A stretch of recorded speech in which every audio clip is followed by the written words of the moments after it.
We'll have the next question from the mic of the sisters on the right-hand sides. So the sister at the mic, you may go ahead with your question. Good evening to everybody. This is Prashanti Dasri. I'm from India, and I'm actually a born Christian.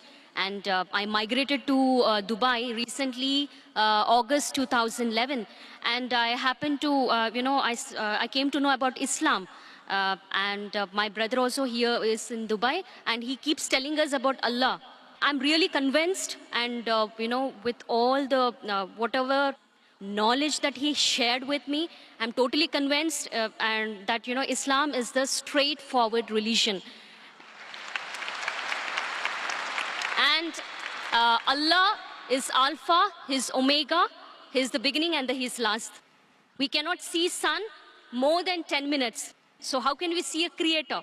So I'm totally convinced, but there are some questions, that we have doubts, because since I'm a born Christian, I have 4 questions, total 4 questions to Brother Zakir Naik. The first question is, brother, I've been listening to your videos, in YouTube, that you were talking about the Holy Spirit, and you specifically mentioned that Holy Spirit exists. So I just wanted to know, is Holy Spirit there in Islam according to Quran? And also there is a verse in Old Testament Bible that the Spirit of God is hovering over the waters. Spirit of God. So is Holy Spirit a separate from Allah? This is my question. Sisters asked 2 questions. Question number 1 is that there is Holy Spirit. What is the meaning and who is this Holy Spirit as per the Quran, as per Islam, as compared to Christianity? And the Bible does say that the Spirit of God hovers above the water. What does it mean? Is the Holy Spirit separate than God? Sister, I've asked 2 questions.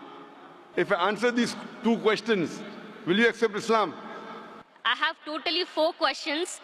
So, okay, so you want me to answer the first 2 and then you'll ask the next 2 questions? No, yeah, absolutely. I'm 70%, I'm convinced, whatever knowledge that my brother shared with me, and I've been watching your videos, I'm 70% convinced. I'm being very honest and very transparent. So inshallah, if the 4 questions are answered, yes, if you're convinced, 100% will accept Islam. Inshallah, I will accept Islam.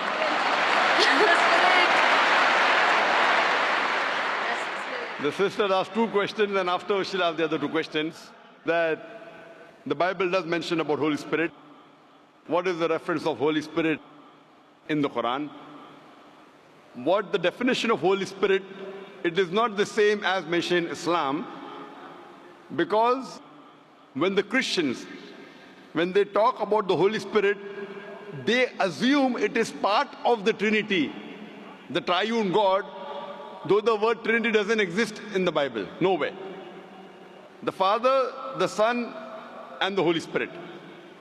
When they say Father, they think about Almighty God, like a Santa Claus sitting in the heavens with the earth at the footstool.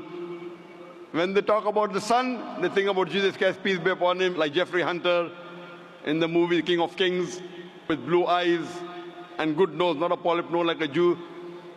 When they talk about the Holy Spirit, they think about dove that came in Pentecost, or when Jesus Christ was being baptized.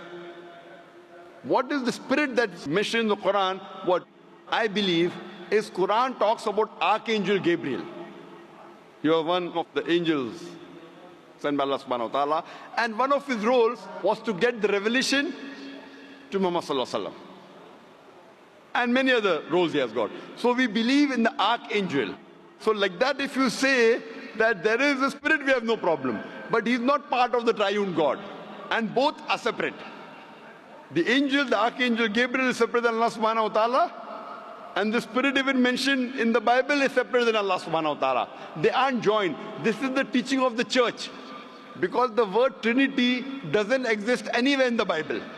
But if you read the Quran, the Trinity is mentioned twice in the Quran. In Surah Nisa, chapter number 4, verse number 171, where it says, وَلَا تَقُولُوا ثَلَاثَةً. Don't say Trinity. إِن تَوْ خَيْرٌ لَكُمْ. This has stopped, it's better for you. So Quran says, وَلَا تَقُولُوا ثَلَاثَةً, don't say Trinity. And the same message is repeated in Surah Ma'idah, chapter number 5, verse number 73. It says, لَقَدْ كَفَّرَ الَّذِينَ قَالُوا, they are doing kufr, those who say that God is 3 in 1. So the word Trinity appears in the Quran twice, and both the places it says it is wrong to use the word Trinity. And in the Quran, it is mentioned that don't say Trinity, but the word Trinity doesn't exist in the Bible. The closest verse to Trinity in the Bible is the first epistle of John, chapter number 5, verse number 7, which says, for there are 3 that bear record in heaven, the Father, the Son, and the Holy Spirit. And these 3 are one. So this verse, if you read the Revised Standard Version of the Bible, revised by Thaidu scholars of the highest eminence, Christian scholars, they say that this verse of first epistle of John, chapter number 5, verse number 7, is an interpolation, is a fabrication, is a concoction, and they've thrown this verse out of the Bible. So the verse in the Bible that was not talking directly about Trinity, but the closest to Trinity, is thrown out by the scholars of Christianity as a fabrication, as a concoction. So but naturally the Spirit and Almighty God, they're 2 different entities, they're not the same. And in the Quran it talks about Archangel Gabriel, he is the angel of Allah subhanahu wa ta'ala. Hope that answers the question, sister. Yes, brother. I would like to know your other 2 questions. Yeah, my third question is, which is related to Holy Spirit only. All the prophets, all the man of God, like Prophet Abraham, Prophet Isaac, and Prophet Moses, peace be upon them, all the prophets, they used to intercede with Allah. They used to interact with Allah. So to interact with Allah, because they are all the chosen ones, they must be gifted by some strength.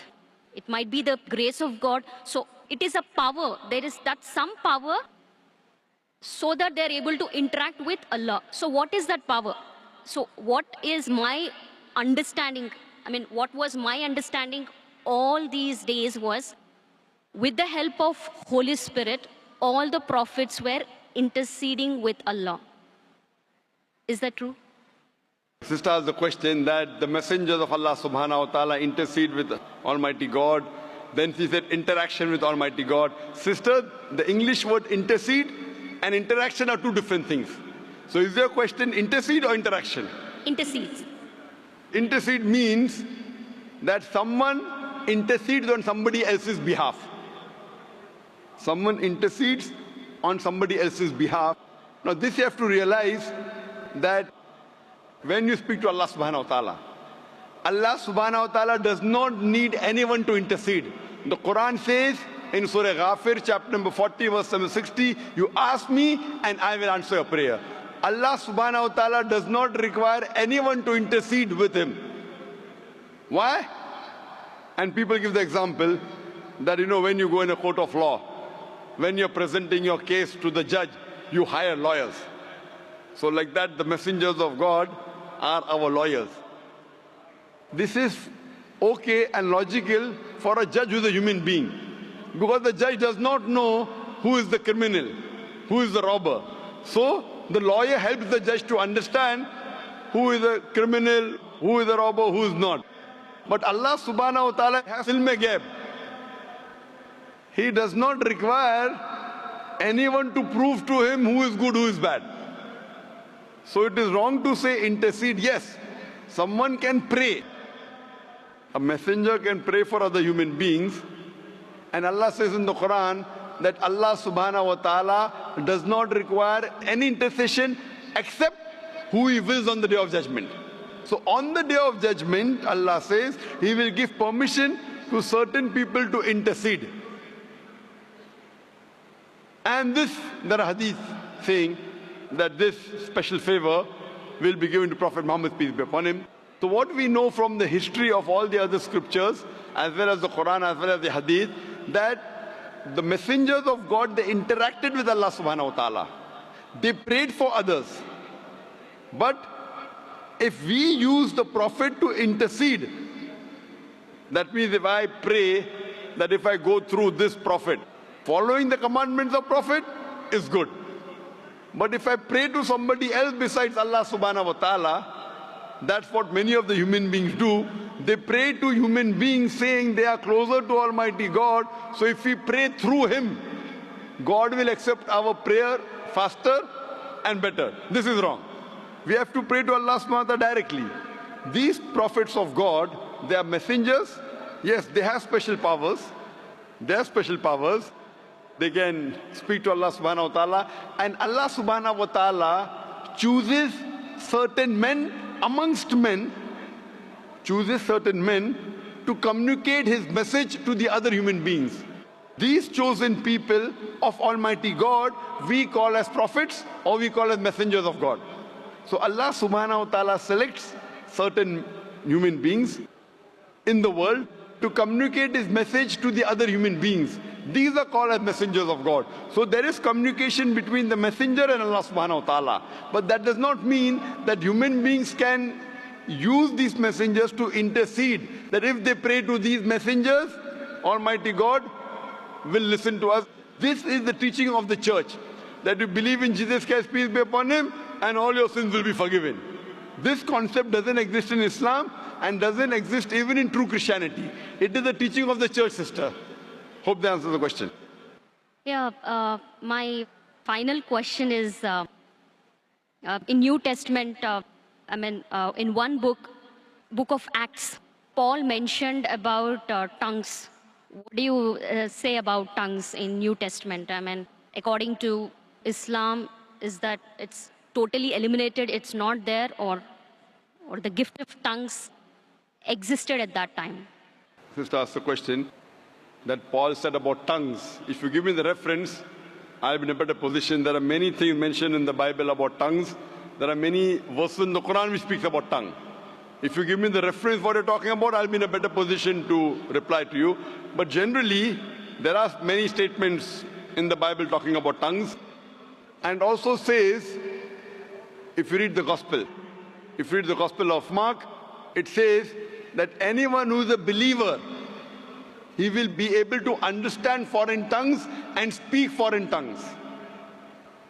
That means if you are a believer in God, then you can understand foreign languages and you can speak foreign languages. So that's what I did when I had a debate with Dr. William Campbell. I gave him a 100-rupee note. And the Indian 100-rupee note, as you may be aware, since we have got 22 official languages, I read in English 100 rupees, Hindi says 100 rupiah. I asked him to read the other 20 languages, if he's a believer, and he could not. There are many references in the Quran talking about tongues. If you read the Quran says in Surah Rum, chapter number 30, verse number 22, that Allah subhanahu wa ta'ala has created the human beings in different colors and tongues so that you should recognize each other, so that the men of understanding will understand. Furthermore, the Quran says that on the day of judgment, your tongues, your organs, your hands, they will be witness for you. What you did right, what you did wrong. There are various hadith of the Prophet talking about the tongue. So there are many references in the Quran talking about the tongue. There are many references in the Bible that talk about tongue and how to test a believer. Hope that answers the question, sister. Thank you. And my final question. Okay, I have a Muslim friend and he suggested me to read Bible Old Testament. Okay, he specifically mentioned to go through the Old Testament in Bible, and then he said read Quran. But as you mentioned specifically, that Quran is the final revelation given by Allah. So as a Muslim, what do you suggest me? Because my friend, being a Muslim, he said, follow Bible, Old Testament, and then read Quran. So, sister asked the question, one of her friends told her that first read the Old Testament, then read the Quran. Sister, it's not the must. If there is something like the Old Testament and the New Testament, then there's something like the last testament, the Quran. So when the Christians say Old and New Testament, this is the last and final testament of Allah subhanahu wa ta'ala. Now, I am asking you the question. Suppose you have different versions and editions of a book. For example, you have gone to a medical college. I was in a medical college, Professor Keith Moore wrote some books. And his book had first edition, second edition, third edition. So would you read the first edition or the latest edition? Of course. I'll go for the latest. Latest, correct. Yes. If you really love the first edition, you know, I'm a fan of the first edition, then I said, no problem, read the first edition, then read the last edition. So if you're so much hooked on to the Old Testament, and you know your Old Testament is close to your heart, then the Quran says in Surah Imran chapter 3 verse 64, Ta'alaw ila kalimatin sawaim baina bainakum. Come to common terms as been assigned you. Then I would say that if you're so much hooked on to the Old Testament, no problem, read the Old Testament, then read the Quran, at least agree what is common. And when we read the Old Testament, New Testament and the Quran, we come to know that the thing that is common in these scriptures is that there is one God and He deserves to be worshipped. He has got no image, He is not begotten. It further says that Jesus Christ, peace be upon him, is not God. And both these scriptures say that the last and final messenger is Prophet Muhammad, peace be upon him. So sister, now are you prepared to accept Islam? Of course, yes.